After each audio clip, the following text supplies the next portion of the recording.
तुमचं bank of बडोदामध्ये खातं आहे का?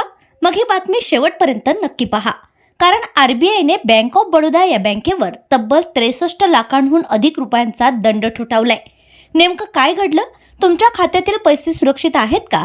आणि ग्राहकांनी आता काय जाणून घ्यायला हवं? पाहूया या सविस्तर रिपोर्टमध्ये. नमस्कार, तुम्ही पाहत आहात महाराष्ट्र कनेक्ट न्यूज. देशातील सार्वजनिक क्षेत्रातील मोठ्या बँकांपैकी एक असलेल्या बँक ऑफ बडोदावर रिझर्व्ह बँक ऑफ इंडियाने मोठी कारवाई केली आहे.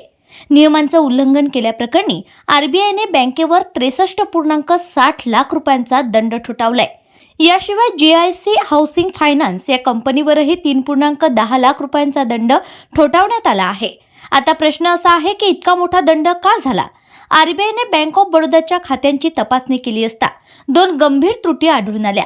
पहिली चूक म्हणजे काही कर्ज खात्यांवर ग्राहकांकडून करारात नमूद केलेल्या व्याज दरापेक्षा जास्त व्याज वसूल करण्यात आले. म्हणजेच काही ग्राहकांना नियमानुसार द्यायच्या रकमेपेक्षा अधिक पैसे भरावे लागले. दुसरी मोठी चूक म्हणजे ग्राहकांच्या केवायसी अर्थातच नो युअर कस्टमर संबंधित माहिती ठरलेल्या वेळेत केंद्रीय नोंदणी प्रणालीवर अपलोड करण्यात आली नाही. आर्थिक व्यवहारांमध्ये पारदर्शकता आणि सुरक्षितता राखण्यासाठी केवायसी नियमांचं पालन अत्यंत महत्त्वाचं मानलं जातं. या दोन्ही नियमांचं उल्लंघन झाल्याने आरबीआयने दंडात्मक कारवाई केली आहे.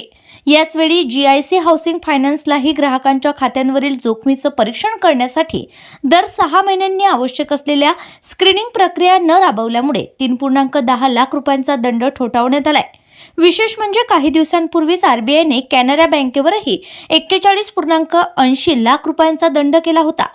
केवायसी, अनक्लेम डिपॉझिट्स आणि इनऑपरेटिव्ह खात्यांबाबतच्या मार्गदर्शक सूचनांचं पालन न केल्यामुळे ही कारवाई करण्यात आली होती.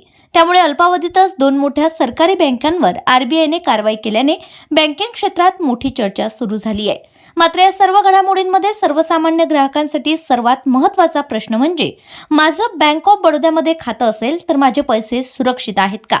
याचं उत्तर आहे होय, पूर्णपणे सुरक्षित आहेत. आरबीआयने स्पष्टपणे सांगितलंय की हा दंड बँकेने नियमांचं पालन न केल्यामुळे लावण्यात आलाय. याचा ग्राहकांच्या बँक खात्यांवर, ठेवींवर किंवा पैशांच्या सुरक्षिततेवर कोणताही परिणाम होणार नाही. ग्राहकांनी घाबरण्याचं कोणतंही कारण नाही.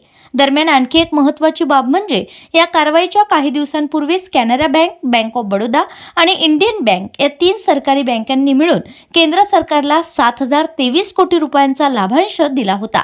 म्हणजेच एका बाजूला सरकारला मोठा लाभांश आणि दुसऱ्या बाजूला नियमभंगाबद्दल आरबीआयकडून दंड, अशी परिस्थिती पाहायला मिळत आहे. आता पाहणं हे महत्त्वाचं ठरणार आहे की आरबीआयच्या या कारवाईनंतर बँक ऑफ बडोदा आणि संबंधित संस्था आपल्या कार्यपद्धतीत कितपत सुधारणा करतात आणि अशा चुका पुन्हा होऊ नयेत यासाठी कोणती पावलं उचलली जातात.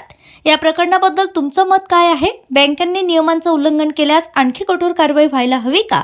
तुमचं मत आम्हाला कमेंटमध्ये नक्की कळवा.